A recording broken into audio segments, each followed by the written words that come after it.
নমস্কার বন্ধুরা, আবার দুটো নতুন হ্যাক নিয়ে চলে এসেছি। আমাদের সবার ঘরে কিন্তু আটা মাখা থাকে, ফ্রিজে কিন্তু দুদিনের আটা মাখা থেকেই থাকে। তো সেই আটাটা কেমন কালো হয়ে যায় না? তো দেখো, আমারও কিন্তু আটা মাখা ছিল, আর এই আটাটা কেমন কালো হয়ে গেছে। এটাকে কিন্তু এখন সতেজ করব, আর কিভাবে করব দেখতে থাকো। তো নিয়ে নিয়েছি বাটিতে হাফ বাটি জল, আর এর মধ্যে ডুবিয়ে দিলাম আটাটাকে, পুরো আটাটাকে। এই আটাটা কিন্তু আমার দুদিন যাবৎ মাখা রয়েছে।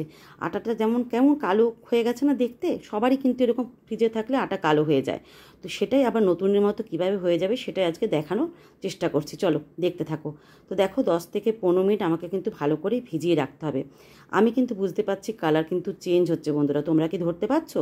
তো তোমরাও কিন্তু এটা অ্যাপ্লাই করো ঘরে, আর যদি ফলাফল পাও ভালো, তাহলে কিন্তু আমাকে কমেন্ট করতে ভুলবে না। তো দেখো, আটাটা কিন্তু আবার কিন্তু আগের মতো নরম আর তুলতুলে হয়ে গেছে। আর একটু যে জলো জলো হয়েছে, কিন্তু এর মধ্যে যদি আমি একটু শুকনো আটা দিয়ে ভালো করে মেখে নিই না, তাহলেই কিন্তু আবার নতুনের মতো আটাটা হয়ে যাবে। আমার যে কালো মতো দাগ ছিল সেগুলো কিন্তু চলে গেছে, একদম সফট হয়ে গেছে, নরম হয়ে গেছে আবার আটাটা। ঠিক এরকম পদ্ধতিতে তোমরা করতে পারো, কেউ বুঝতেই পারবে না এটা কিন্তু দুদিনের আটা মাখা তোমার ছিল। তো এই হ্যাকটা কেমন লাগলো বন্ধুরা, অবশ্যই কিন্তু কমেন্ট বক্সে কমেন্ট করতে ভুলবে না। তো আমি একটু শুকনো আটা দিয়ে দেখো মেখে দেখাচ্ছি, ঠিক আগের মতো আবার চলে আসবে। তো এই দেখো বন্ধুরা, আগের মতো কিন্তু আটাটা আমার আবার সফট আর নরম হয়ে গেছে। বোঝা যাচ্ছে যে এটা পুরোনো আটা, একদমই বোঝা যাচ্ছে না। এটা দিয়ে কিন্তু সুন্দর রুটি করা যাবে বন্ধুরা। তোমরা কিন্তু অবশ্যই এটা অ্যাপ্লাই করো ঘরে। তো এবার চলো দ্বিতীয় হ্যাকে যাওয়া যাক। তো নিয়ে নিয়েছি একটা গোটা আলু, আর ভালো করে আমি আলুটাকে ধুয়ে নিয়েছি। আর লাগছে আমার একটা লেবু। এই আলু আর লেবু দিয়ে কিন্তু আমরা অতি সহজেই ফর্সা হতে পারি বন্ধুরা। হ্যাঁ, তোমরা কিন্তু এটা অ্যাপ্লাই করবে, অবশ্যই করবে। তো আলুটাকে একটা গ্রেটারের সাহায্যে ভালো করে গ্রেট করে নিতে হবে প্রথমে। তো দেখো, আমি ভালো করে একটা গ্রেটারের সাহায্যে আলুটাকে গ্রেট করে নিচ্ছি।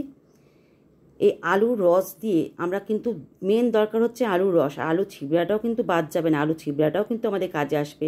আমি একটু সময় নিয়ে ভালো করে চিপে চিপে হাতের সাহায্যে রসটা বার করে নিচ্ছি, তোমরাও কিন্তু এভাবে বার করে নেবে। তো দেখো, ভালো করে রসটা বার করে নিচ্ছি। এই রসটা মধ্যে আমি দেবো হালকা অল্প হলুদ, হাফ চামচের কম কিন্তু হলুদ লাগবে বন্ধুরা। হলুদ আমাদের সবারই থাকে রান্নাঘরে অ্যাভেলেবেল।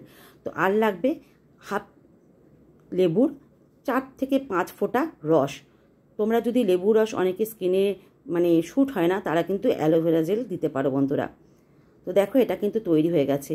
এরপরে আমি একটু দুধ নিয়ে নিয়েছি, আর দুধের মধ্যে দিয়ে দিলাম আলুর ছিবড়াটাকে। এটাও কিন্তু ফেলনা নয় বন্ধুরা, এটাও কিন্তু খুব কাজে আসবে। এর দ্বারা হবে ত্বক উজ্জ্বল আর ফর্সা।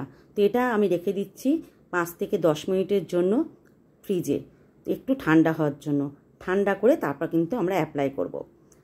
তো প্রথমে আমি আলুর ছিবড়াটাকে নিয়ে হাতে স্ক্রাব করে নিচ্ছি। তোমরাও কিন্তু 10 থেকে 15 মিনিট হাতে একটু সময় নিয়ে স্ক্রাব করবে, তারপর হাতটাকে ধুয়ে নেবে। আমি এখানে হাতেই অ্যাপ্লাই করে দেখাচ্ছি, তোমরা কিন্তু মুখে অ্যাপ্লাই করবে। এটা মুখে তুমি যদি অ্যাপ্লাই করো, তাহলে কিন্তু তোমরা বুঝতে পারবে স্কিন হয়ে যাবে উজ্জ্বল আর ঝকঝকে তকতকে। তোমরা কিন্তু 1 মাসের মধ্যেই ফলাফল পাবে, পুরো ফর্সা হয়ে যাবে বন্ধুরা এটা অ্যাপ্লাই করলে। তো দেখো, আমি হাতটাকে ধুয়ে এসেছি। আর এটা যে আমি তৈরি করেছি আলুর রসটা দিয়ে, এটা দিয়ে দূরীভূত হবে চোখের ডার্ক সার্কেল। আমাদের চোখের তলায় সবারই কালো দাগ পড়ে যায় ক্লান্তিতে, বেশি ফোন ঘাঁটলে, রাত জাগলে, তখন কিন্তু তোমরা এটা অ্যাপ্লাই করতে পারো চোখের তলায় দিয়ে 15 মিনিটের মতো রেখে তারপর কিন্তু মুখটা তোমরা ধুয়ে নেবে। তাতে কিন্তু অনেকটা উপকার পাবে।